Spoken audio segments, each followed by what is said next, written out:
dia, tô sem óculos, mas estamos começando mais um vlog aqui no canal. Dessa vez, eu resolvi fazer um vlog de fofoca real, gente. Eu nem peguei o livro, mas ele tá ali na minha cabeceira, não sei se vocês vão conseguir ver. Mas é um livro que eu recebi, eu não tava esperando receber esse livro da companhia. Primeiro porque ele é uma biografia e eu não me lembro se quando eu preenchi o formulário, eu falei que eu gostava de ler biografias. Eu realmente gosto de ler biografias, conhecer vidas de pessoas que fizeram, podem fazer alguma mudança no mundo ou na vida de outras pessoas. Hoje é dia 2 de fevereiro e eu tô começando esse vlog agora. Eu vou pegar o livro pra mostrar pra vocês sobre o que eu estou falando. Bom, vamos lá. Eu tava numa fase que eu tava só lendo thriller, porque eu tô com muito thriller da trama aqui atrasado pra entregar resenha. Então, no mês de janeiro, eu li só thriller, basicamente, eu acho. Se não foi todas as leituras, foi a maioria delas. Então, eu li bastante thriller, porque eu preciso entregar resenha. Inclusive, eu já entreguei uma. Falta só o resto, né? E daí a fofoqueira que há dentro de mim falou assim: você precisa ler uma fofoca, você precisa sair um pouco do thriller, assim, e ler uma fofoca, Caroline. Daí eu recebi o livro de Harry, o Príncipe Harry. O que sobra? Tava esperando receber esse livro? Não. Mas recebi e cá estamos. Vou ler a fofoca real e vou gravar um vlog comentando sobre a fofoca real. E é isso. Vou ler a biografia do Harry. Pelo que eu vi, não tem muitas imagens aqui nesse livro, então é mais texto corrido. Tô com um pouquinho de medo, porque ele tem quase 500 e poucas páginas. Mas vamos lá, né? O Harry não é uma pessoa que eu tenha grande admiração por ele, mas, digamos que da família real, ele é o menos pior, né? Porque todo mundo sabe que a família real é bem escrota em vários aspectos. E realmente, sim, da família real, a pessoa que eu mais me identificava e mais sentia empatia era a princesa Diana, né?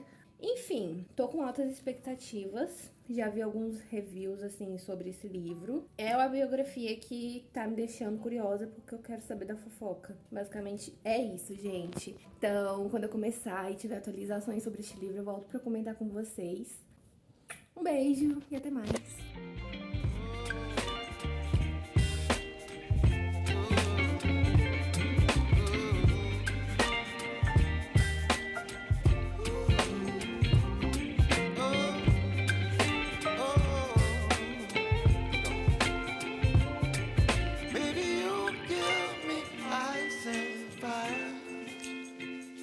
You're chilling when the rain.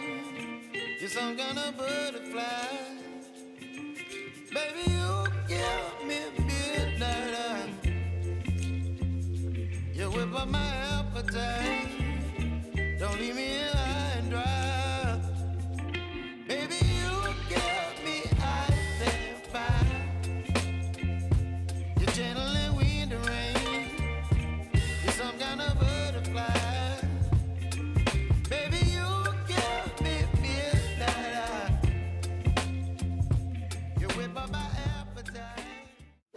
Bom dia, gente! Hoje é dia 6 de fevereiro e eu tô aqui pra comentar com vocês um pouquinho sobre o que eu estou achando de O que Sobrou, a biografia do Príncipe Harry. E eu já terminei a primeira parte do livro, tá? Então, eu estou indo para a segunda parte do livro, que se chama Ferido, mas sem se curvar, né? Que eu, basicamente, pela foto aqui, ó, parece que ele está indo para o exército, né? A época que ele vai para o exército e tudo mais.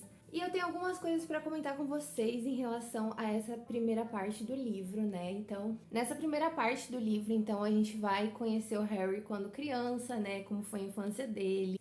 A questão também dele ter perdido a mãe muito cedo, porque ele perdeu a mãe quando ele tinha só 12 anos de idade. Foi um trauma muito grande para ele perder a mãe da forma como foi, né? A partida da princesa Diana. E ele conta aqui que ele se sentia nitidamente sempre preso ao passado, sabe? Quando a mãe dele era viva, quando os paparazzis não deixavam ela em paz. Então ele sente muito essa coisa, eu não diria que é um ódio, mas eu diria que era uma repugnância pela imprensa, sabe? Porque eles estavam sempre perseguindo a mãe dele e ele sabia disso, tanto ele quanto o irmão Willie.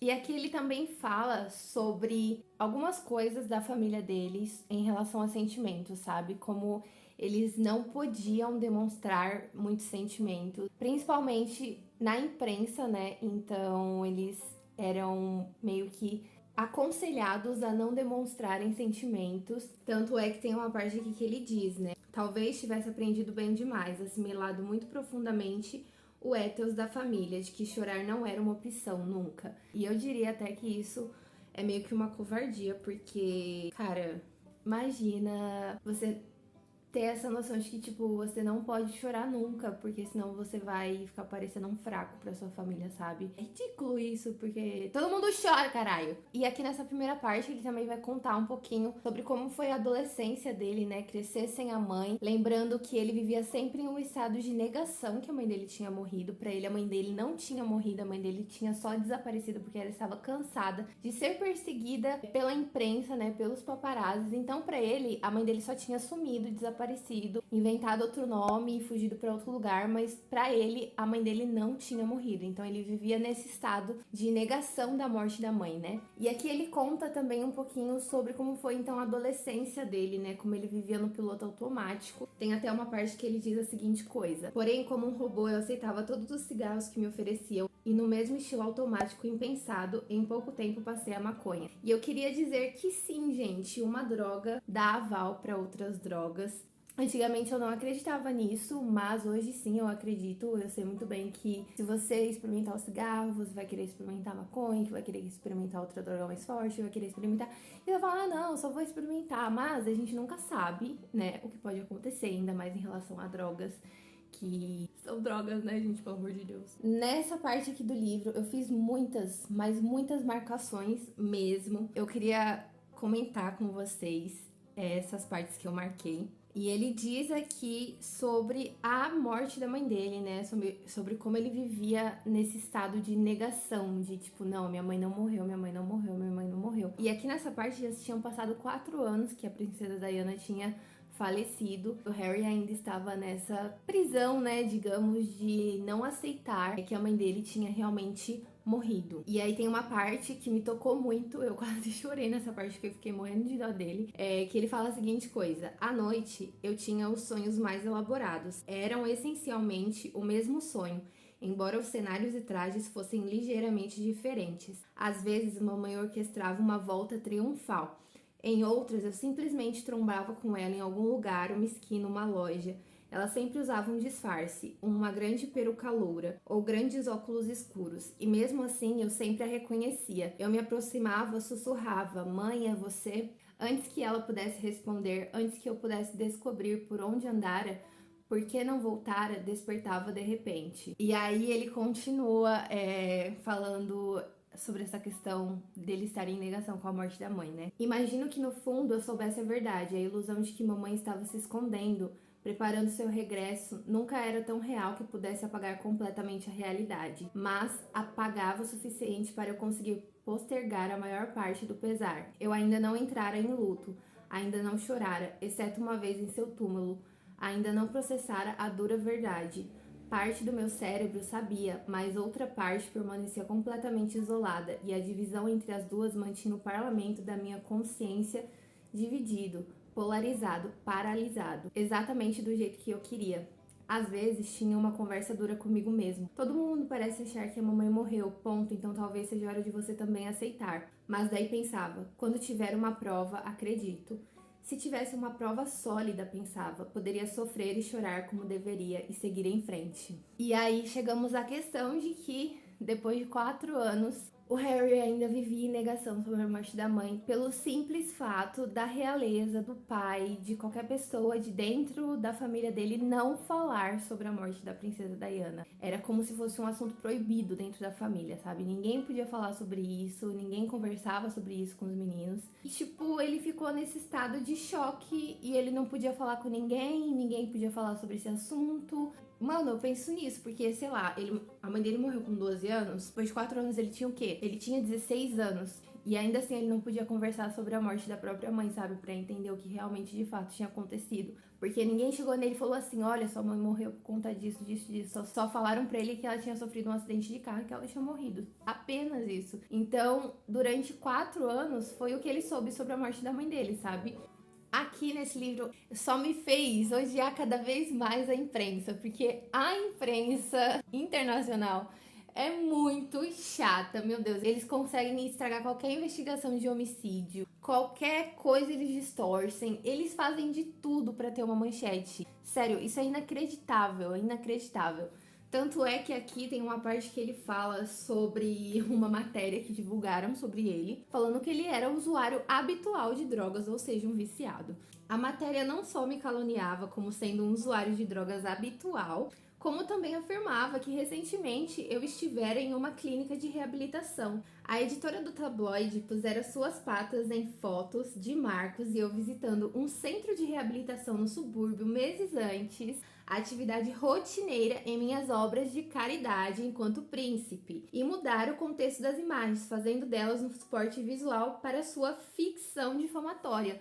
Ou seja, ele tinha ido sim em um centro de reabilitação, mas para fazer obras de caridade estava nas mãos dele como príncipe fazer aquilo. Mas daí a imprensa simplesmente trocou os fatos e falou: olha, o príncipe Harry está na reabilitação porque ele é um usuário de drogas. E a última coisa que eu tenho pra comentar sobre esse livro neste take aqui do vlog, eu não sei se eu poderia dizer que ele aceitou a morte da mãe, mas ele de fato percebe o que aconteceu com a mãe dele, sabe? E isso daqui ele já tinha uns 20 e poucos anos, tá, gente? E nessa primeira parte, realmente ele fala sobre a questão da mãe, da morte da mãe dele, de como ele não aceitava, como ele vivia em estado de negação, como ele vivia no piloto automático e como ele não podia falar sobre a morte da mãe dele. Digamos que era um assunto meio que proibido no palácio. Então, essa parte é realmente ele comentando sobre como ele teve que lidar com a morte da mãe sozinho, ao ponto de não poder conversar com ninguém sobre isso, nem mesmo com o pai, com o irmão, com os familiares, etc. E aqui, nessa parte, meio que ele entende o que aconteceu de fato com a mãe dele. Ele diz a seguinte coisa: quando entendi a verdadeira origem dela, senti uma contração no estômago. Flashes, eram flashes. E dentro de alguns flashes havia rostos fantasmagóricos, rostos pela metade, paparazzis, reflexos de paparazzis e refrações de paparazzis em todas as superfícies metálicas lisas e em todos os vidros do carro. Aqueles homens que a perseguiram nem por um instante pararam de fotografá-la enquanto ela jazia entre os assentos, inconsciente ou semi-inconsciente, e no seu frenesi às vezes fotografavam sem querer uns aos outros. Nenhum deles estava verificando o estado dela, oferecendo ajuda, nem mesmo a reconfortando.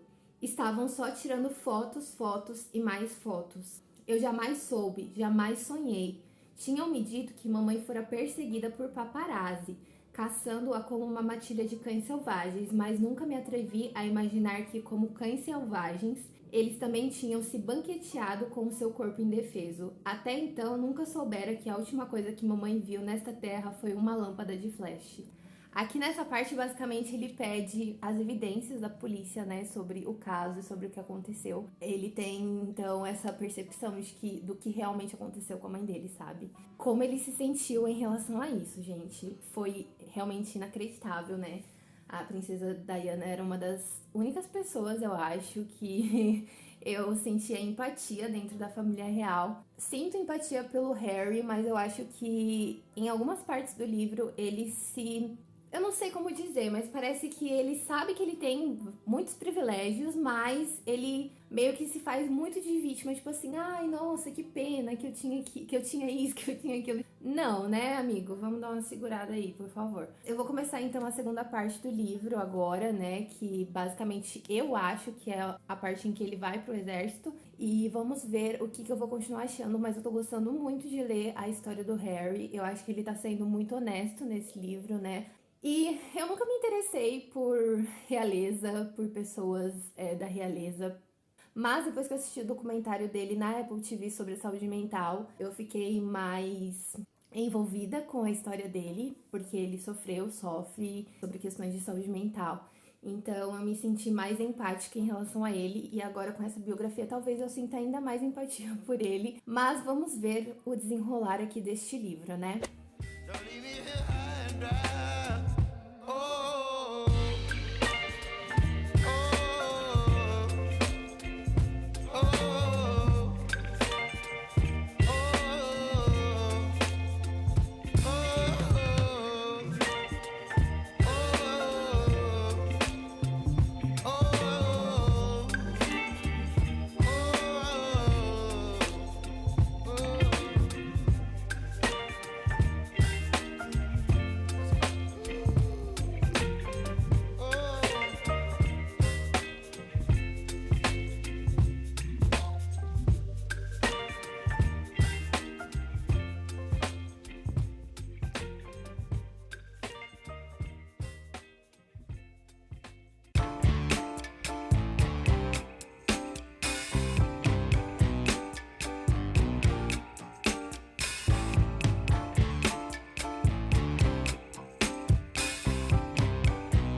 finalmente terminei de ler a segunda parte do livro do Príncipe Harry, né, que é o que sobra.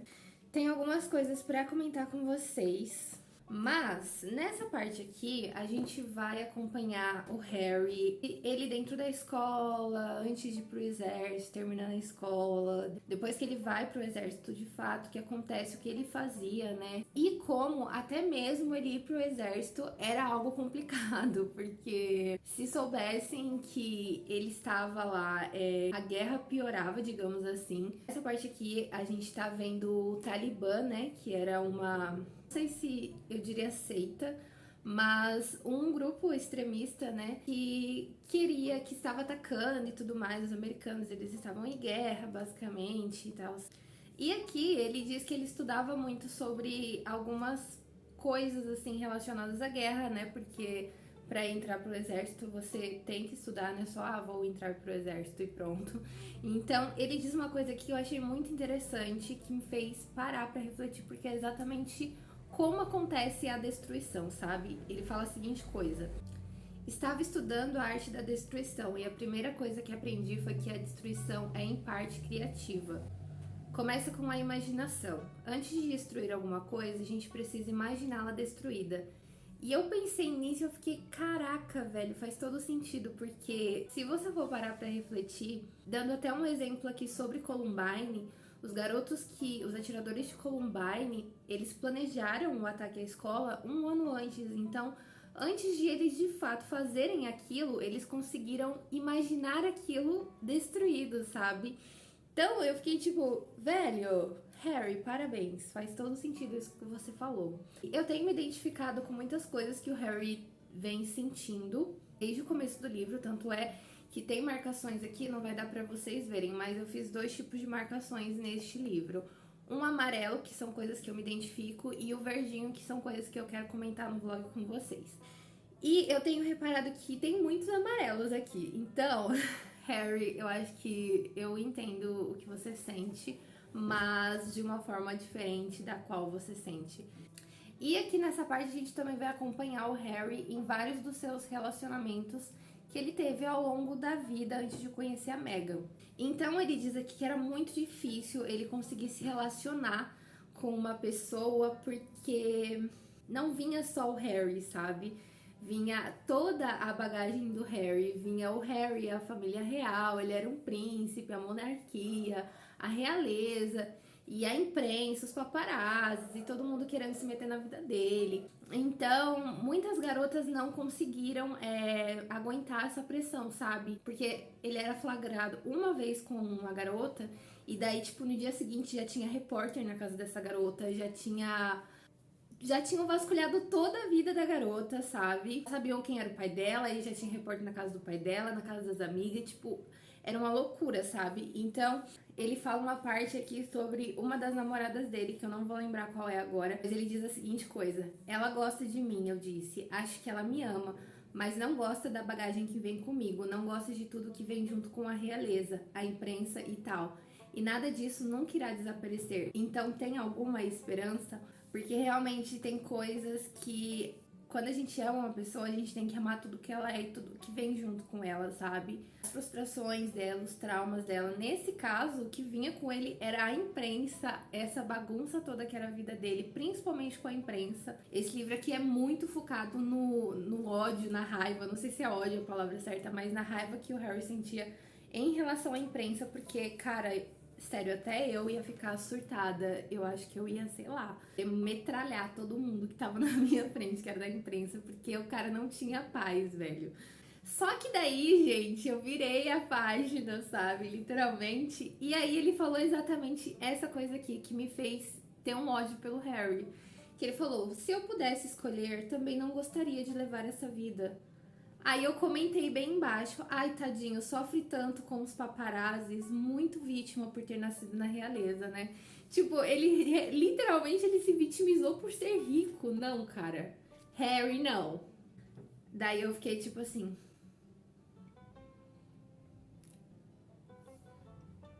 E ainda seguindo aqui essa linha sobre os relacionamentos que o Harry teve, né, com algumas mulheres, Ele diz que nada nunca tava bom pra imprensa, sabe? Sempre tinha alguma coisa faltando ali pra eles, sabe? Eles nunca estavam satisfeitos com as mulheres que o Harry se relacionava. Como se eles tivessem que estar, né? Porque, tipo, quem tem que estar satisfeito é o Harry e a imprensa que se foda. Mas ele diz aqui que a imprensa sempre tava diminuindo as mulheres que ele se relacionava. Ai, porque essa falta isso. Ai, porque essa não tem classe. Ai, porque essa é arrogante. Ai, porque essa não sei o quê. Então, ele meio que, tipo, ficava velho. Nunca vai ser bom o suficiente, sabe? Ninguém nunca vai ser bom o suficiente pra imprensa. E realmente, gente, ninguém nunca vai ser bom. Sempre vai ter alguém pra falar mal de você, pra falar mal da pessoa que você escolheu estar junto. Mas eu acho que isso aqui também é um pouco de, tipo assim, ligar o foda-se, sabe? Por mais que ele seja da realeza e por mais que tenha várias questões, enfim. Mas eu diria também, gente, que a imprensa, pelo menos pelo ponto de vista que o Harry conta aqui pra gente, eu já não gosto da imprensa americana, britânica, enfim, acho elas todas muito escrotas. Mas o que eles faziam aqui, pelo que a gente pode perceber lendo o que o Harry conta pra gente, era uma violência psicológica mesmo, tá? E ele deixa isso bem explícito aqui numa fala que ele diz: durante toda a minha vida eu tinha ouvido piadas sobre a ligação entre o mau comportamento dos membros da realeza e seus séculos de endogamia, mas foi então que entendi. A falta de diversidade genética não era nada comparada à violência psicológica que a imprensa pratica. Casar com seu primo é muito menos arriscado do que se tornar uma fonte de lucro para a Murdoch S.A. A Murdoch S.A. era uma imprensa ali que vivia no meio, né? E eles ganhavam dinheiro a custas de, basicamente, fake news. E eles falavam o que queriam e era isso, sabe? Quando o Harry se queixava da imprensa pro pai, o pai só falava assim: não leia, menino querido. Toda vez era a mesma frase. E daí a gente chega numa parte aqui, dessa segunda parte do livro do Harry, que ele está na guerra. E ele fala um pouquinho sobre a guerra, né? Sobre como foi fazer esse trabalho, servir o país e etc. E ele fala uma coisa que, olha só, gente. Em meio ao nevoeiro e ao calor do combate, não via esses 25 como pessoas. Aqui ele tá falando que ele matou 25 pessoas. Não dá pra matar pessoas se a enxergamos como pessoas. Não dá para ferir pessoas se a enxergamos como pessoas. Eram peças de xadrez retiradas do tabuleiro, maus eliminados antes que pudessem matar os bons. Tinha sido treinado para transformá-los em outros, e bem treinado. Em certa medida, reconhecia que esse distanciamento aprendido era problemático, mas também via como uma parte inevitável do serviço militar. Quando eu li isso, eu fiquei, caralho, eles são basicamente treinados para matar pessoas e para ver outra vida não como outra vida, mas sim como, tipo, algo mal que precisa ser eliminado. E isso é muito pesado. Então, assim, não é muito surpreendente quando os soldados voltam e têm transtorno pós-traumático, vivem paranoicos, porque pesadíssimo, né?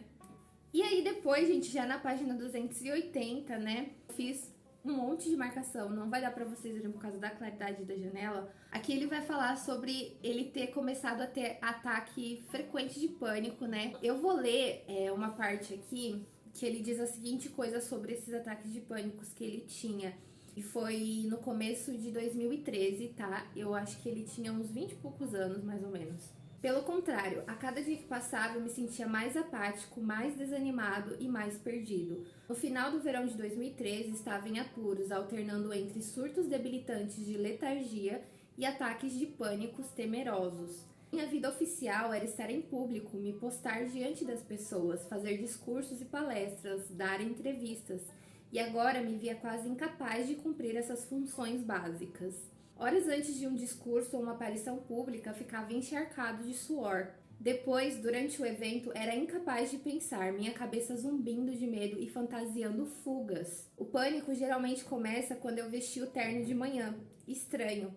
Esse era o meu gatilho, o terno. Enquanto abotoava a camisa, sentia minha pressão arterial subir. Ao dar o nó na gravata, sentia a garganta fechar. Estava vestindo o paletó, amarrando os sapatos, o suor já escorria pelo meu rosto e por minhas costas. Então, a gente vê aqui que realmente ele não tava muito bem, né? Não tava muito bem, e eu sei como é ruim ter ataques de pânico, porque teve uma vez, gente, num curso de inglês que eu fazia, eu fui no banheiro, porque eu tava com vontade de fazer xixi, fui no banheiro e tal, e daí eu não conseguia sair do banheiro, porque eu achava que se eu saísse do banheiro, alguma coisa ruim, muito ruim ia acontecer. E daí eu não consegui sair do banheiro. E aí o professor foi lá e falou: Ô Carol, tá tudo bem, você tá há muito tempo, não sei o quê. E eu falei: tô tendo um ataque de pânico, não consigo sair do banheiro, não consigo sair do banheiro. Se eu sair do banheiro, alguma coisa ruim vai acontecer. E daí tiveram que ligar pros meus pais, pra minha mãe ir lá, conversar comigo, fazer eu destrancar a porta do banheiro, pra eu sair do banheiro. Então, gente, ataques de pânicos não são surtos que a pessoa tem, ai, tá com frescura, ai, coisa da cabeça. São sérios, sabe? E precisam ser tratados. E hoje em dia tem tratamentos para ataques de pânico. Então, não levem esse assunto como algo, frescura, sabe? Porque a gente sabe que não é. Mas, infelizmente, ainda no século XXI, a saúde mental não é considerada como saúde, né? Eles dizem que é, mas a gente sabe que não, porque os nossos investimentos para a saúde mental, pelo menos aqui no Brasil, são super escassos, a gente nunca consegue uma consulta fácil, principalmente quem não tem convênio, então, assim, né, desgastante. E aí ele continua falando aqui sobre isso, né? Ele fala: como é comum acontecer com o medo, o meu entrou em metástase. Em pouco tempo já não acontecia só em apresentações públicas, mas em todos os lugares públicos, todas as aglomerações. Passei a temer estar perto de outros seres humanos. Então foi uma coisa que foi progredindo, principalmente porque ele não estava tratando desse problema, né? Então ele não ficava só nervoso em aparições públicas, ele ficava nervoso a qualquer tipo de local aberto que tenha seres humanos, ou seja, ele estava se isolando, né? Basicamente. E aí ele ainda questiona nessa parte sobre a gente já nascer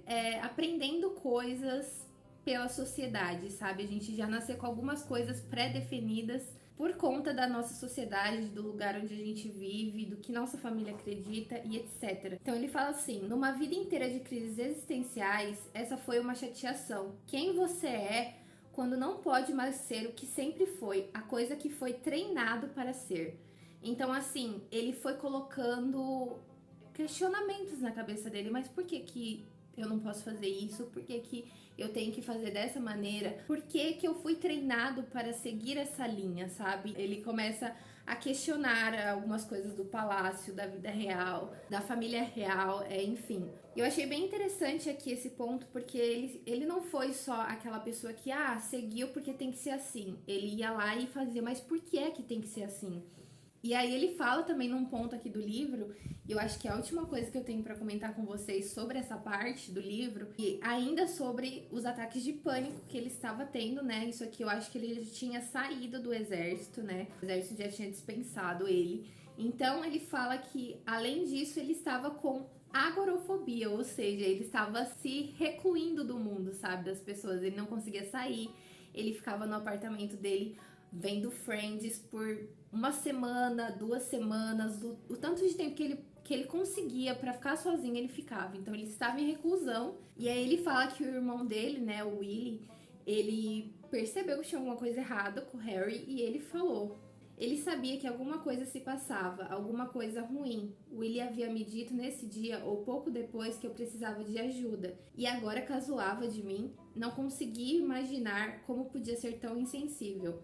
Mas a culpa também era minha. Tanto ele quanto eu deveríamos ter nos dado conta. Deveríamos ter admitido a realidade da minha condição psicológica, pois havíamos acabado de debater o lançamento de uma campanha pública de conscientização sobre saúde mental. Ao mesmo tempo que o irmão dele percebia que tinha alguma coisa errada com ele, alguma coisa ruim, que ele precisava de ajuda, o irmão dele caçoava dele por estar nessa condição. Então, eu não consigo nem imaginar quão difícil deveria ser isso pra ele, porque não é legal a gente caçoar sobre saúde mental, porque as pessoas estão sempre vivendo coisas boas e ruins, e a gente nunca sabe o que uma fala, o que uma frase, o que uma zoação pode fazer com essa pessoa, com o psicológico dessa pessoa, com a vida dessa pessoa. Então, não caçoem sobre saúde mental, porque não é legal.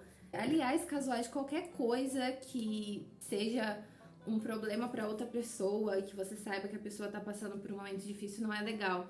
Então não façam isso. No geral, gente, essa parte foi mais densa do livro até agora pra mim, principalmente por conta do exército, né? Porque, gente, eu queria saber mesmo das fofocas reais, intrigas, eu não queria saber do exército, basicamente era isso. Então essa parte foi mais densa pra mim, eu acabei achando ela mais lenta, digamos, mas foi uma parte interessante quando ele começou a falar sobre a saúde mental dele e sobre como o exército influenciou também para que a saúde mental dele fosse ficando debilitada e tudo mais.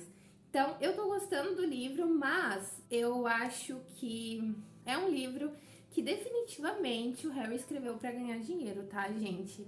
Obviamente, né? Até porque ele abdicou da realeza, então ele precisa ganhar dinheiro de alguma forma. Eu não acho que ele tinha tanta coisa pra contar, assim, mas eu ainda tô terminando o livro, né? Então vamos ver o que eu vou achar. E aí, a próxima vez que eu voltar aqui vai ser pra finalizar esse vlog e dizer o que eu achei de fato sobre o que sobra do Príncipe Harry.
Oi, gente, bom dia. Hoje é o dia seguinte do dia anterior, mas eu voltei aqui hoje tô com o cabelo todo bagunçado, não reparem, mas vlog é assim mesmo, né, gente? Mas hoje eu vim comentar com vocês sobre o que eu achei do livro do Príncipe Harry. Eu terminei de ler esse livro, tenho algumas coisas pra comentar com vocês, que é a parte da Meghan, né?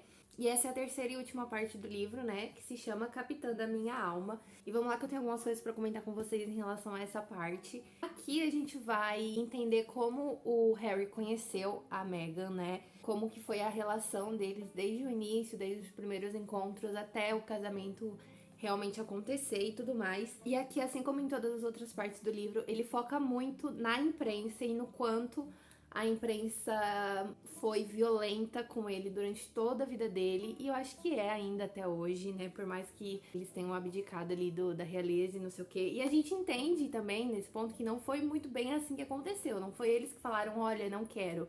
Foi uma coisa um pouco diferente, né, o que rolou aqui. E aí, ele conta aqui nessa parte que no primeiro encontro que ele teve com a Meghan, ele chegou atrasado por conta do trânsito, e porque ele era um príncipe, ele não podia simplesmente sair na rua e andar e chegar até o lugar, enfim. E aí, depois disso, eles tiveram um segundo encontro. E aí, nesse segundo encontro, gente, eu ri muito nessa parte, porque eu falei assim, cara, você fez o mínimo.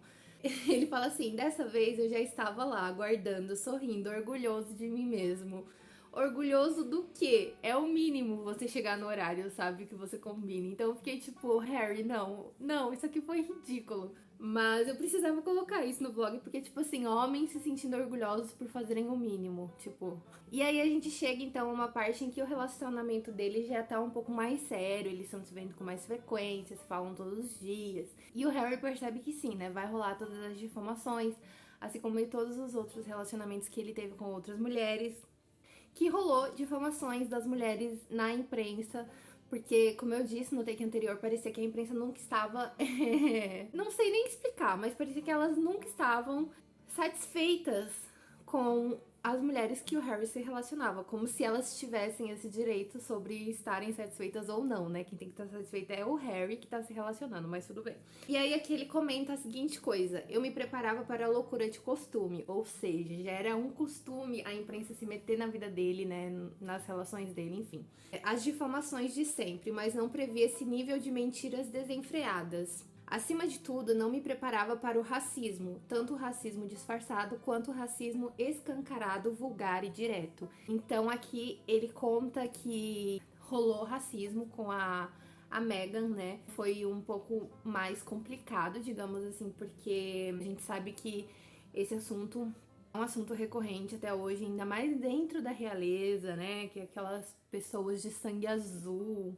Foi bem chocante o que eu li aqui, gente. Teve uma parte que eu li que eu tive que parar um tempo assim e pensar, meu Deus do céu, tentando imaginar o que a Meghan sentia quando ela lia aquilo, porque geralmente ela não lia, mas não tinha como fugir daquilo porque rumores, né? Rumores, conversas, comentários entre uma pessoa e outra que ela escutava, enfim.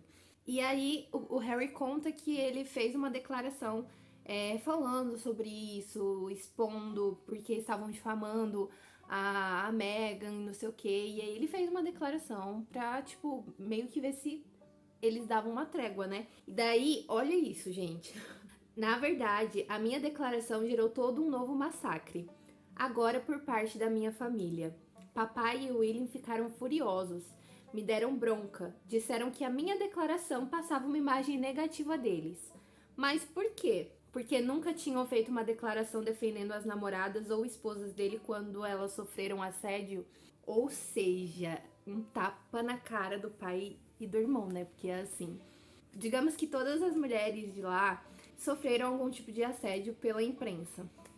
E eles nunca fizeram nada. O pai dele simplesmente falava, não leia, menino querido. E o Willy, tipo, cagava também. Tipo, achava que o silêncio era a melhor opção, né?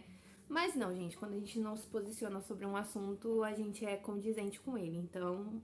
E aí, ainda falando aqui sobre o racismo, né? Sobre como sofreram com o racismo, né? Quanto a Meghan sofreu com o racismo, ele continua. E isso daqui eu achei, tipo, velho, como assim? Não foi só racismo, sabe? Não foram só palavras de ódio. Aqui ele comenta que eles também sofreram ameaças de morte. Então, desde que havíamos reconhecido que éramos um casal, tínhamos sido soterrados por insultos racistas e ameaças de morte nas redes sociais. Aí tá aqui, te pego, seu traidor da raça. Muito pesado. Mas agora o nível oficial de ameaças usado pela segurança do palácio para alocar pessoal e armamento tinha chegado a alturas vertiginosas. Em conversas pré-casamento com a polícia, soubemos que tínhamos nos tornado grande alvo de terroristas e extremistas. Ou seja, o ódio era tão grande por causa de uma cor. Eu realmente não consigo entender.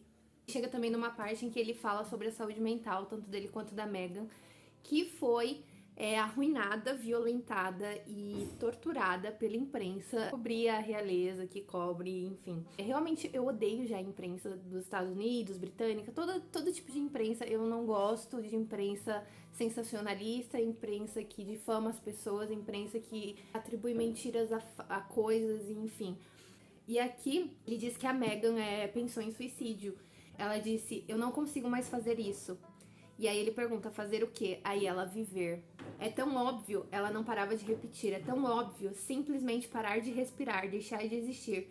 Isso existe porque eu existo. Ou seja, ela via como se ela fosse o problema de tudo aquilo que tá acontecendo, sabe?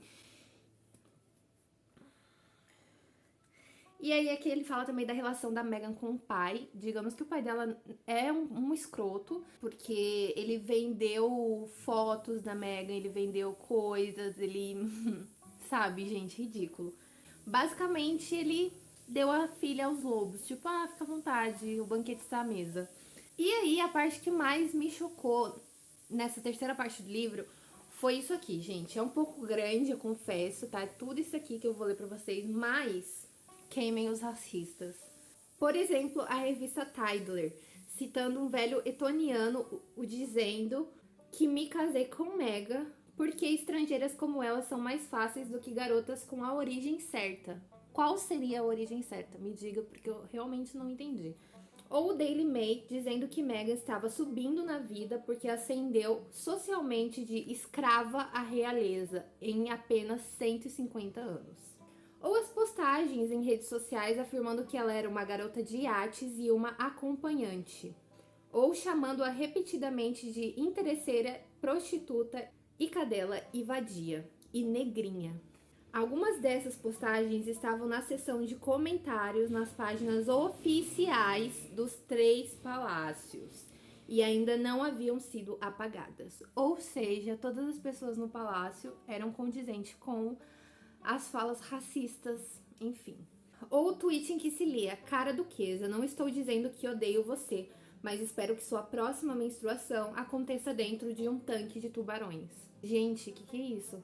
Essa aqui foi a parte que eu mais fiquei nervosa. Ou a revelação de mensagens de textos racistas de autoria de Jo Manner, namorada de Henry Butler, não sei quem é. Líder da UKID, geralmente é um partido de independência do Reino Unido e ainda são de extrema direita, ou seja, incluindo uma em que vaticinava que minha noiva negra americana mancharia a família real, preparando o palco para um rei negro, e outra asservando que a senhorita Manning jamais faria sexo com um negro.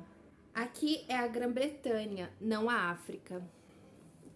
Não tenho nem palavras para expressar o quão indignada eu fiquei ao ler isso, gente, porque é ridículo, é realmente ridículo. Eu não sei como é sentir essa dor, porque eu nunca passei por isso. Eu não consigo nem imaginar como é sentir isso, mas eu acredito que a Meghan deve ter ficado totalmente desestruturada com essas coisas. Tipo, desde o começo da relação dela com o Harry, ela sempre sofreu racismo pela imprensa. E isso é uma violência, gente, isso é um crime. E aí a parte que mais me chocou já no final do livro, quase na página 500 já. Não vou nem ler, porque eu acho que poderia ser um spoiler, assim. Ele fala aqui sobre a Caroline Flack. Eu não sei pronunciar o sobrenome dela, mas é Caroline Flack. Ele fala sobre essa mulher, e é uma das mulheres que ele teve uma relação breve com ela, e que a imprensa foi atrás dela e tudo mais. Eu não acho que o que aconteceu com ela foi só por conta do Harry. Tem outras coisas que estavam acontecendo na vida dessa mulher que, enfim, influenciaram ela a fazer o que ela fez. Mas eu acho que a imprensa foi a principal questão em tudo isso, sabe? Então foi muito triste eu ler isso aqui. Eu fiquei tipo, não acredito nisso, meu Deus do céu. E aí, em relação à imprensa, ele diz: eu disse a mim mesmo que era um lembrete importante. Eu não estava sendo dramático demais, não estava alertando sobre coisas que nunca aconteceriam. Meg e eu estávamos lidando com uma questão de vida ou morte. Agora a gente falando sobre um geralzão, sobre o que eu achei do livro. Eu dei 3 estrelas pra esse livro, pra essa biografia. Gostei muito de conhecer a história do Harry, como ele se sentia em relação a tudo que aconteceu com ele, com a mãe dele, como ele descobriu sobre o problema de saúde mental dele, da Meghan, como eles sofreram e sofrem até hoje com a imprensa, né, com a publicação de mentiras e fake news e tudo mais. Só que eu acho que esse livro aqui realmente foi um livro escrito para ganhar dinheiro, sabe? Eu vejo verdade no Harry, eu acho sim que ele queria contar a história dele, mas não foi um dos principais motivos, sabe? Tanto é que ele deu várias entrevistas, né, com a publicação do livro, com o lançamento do livro e tudo mais. Então isso, obviamente, gerou um marketing imenso nesse livro, nessa biografia. E, obviamente, dinheiro estava em questão aqui, né? Até porque ele não é mais bancado pela realeza, eu acho, pelo menos pelo que deu a entender aqui. Eu acho que é um livro interessante pra você que gosta da realeza, querer conhecer um pouco mais desse mundo, né? E pra você também ver que não é um conto de fadas, né? Principalmente pra perceber que a nossa privacidade é tudo, gente, sério. Ter privacidade, ter paz, é algo assim que não tem nenhum dinheiro pago, entendeu? Mas basicamente é isso, gente. Gostei de ler o livro do Harry, gostei de ler essa biografia. Tava bem curiosa sobre ela porque eu vi um documentário na Apple TV sobre saúde mental em que ele participava e ele contava um pouquinho das coisas que ele conta aqui, ele contou no documentário. Então, digamos que a maior parte sobre saúde mental eu já estava ciente por conta do documentário que eu tinha visto, mas eu gostei porque aqui ele aprofundou um pouco mais sobre o que ele sentiu, os sintomas, etc. Gostei, recomendo, se você gosta de realeza, se você não gosta, você tem curiosidade, esse livro também é bem legal pra você ler, pra você conhecer a história dele, né, e as fofocas, claro. Confesso que eu esperava um pouco mais de fofoca, de intriga, mas não é isso que o Harry apresenta aqui, tá? Lógico que tem algumas coisas que você fica tipo, meu Deus, isso aconteceu, Jesus. Mas outras coisas são bem relacionadas à vida dele, a como ele se sentia, como foi ver até aqui, com a imprensa na cola dele, com a falta da mãe, com a falta de tratamento pra saúde mental que ele tinha, né, e que ninguém nunca fez nada, enfim. Mas é isso, gente, que eu achei do livro do Príncipe Harry, né? Vou deixar o link pra compra aqui na descrição. Você comprando com o meu link, você me ajuda com uma pequena comissão, não paga nada mais por isso, mas apoia meu trabalho aqui na internet. Obrigada por me acompanharem até aqui. Não se esqueça de curtir o vídeo, deixar o seu joinha que me ajuda aqui no engajamento do YouTube, se inscreva no canal, ative o sininho pra não perder nenhum vídeo novo. Beijo, tchau, tchau!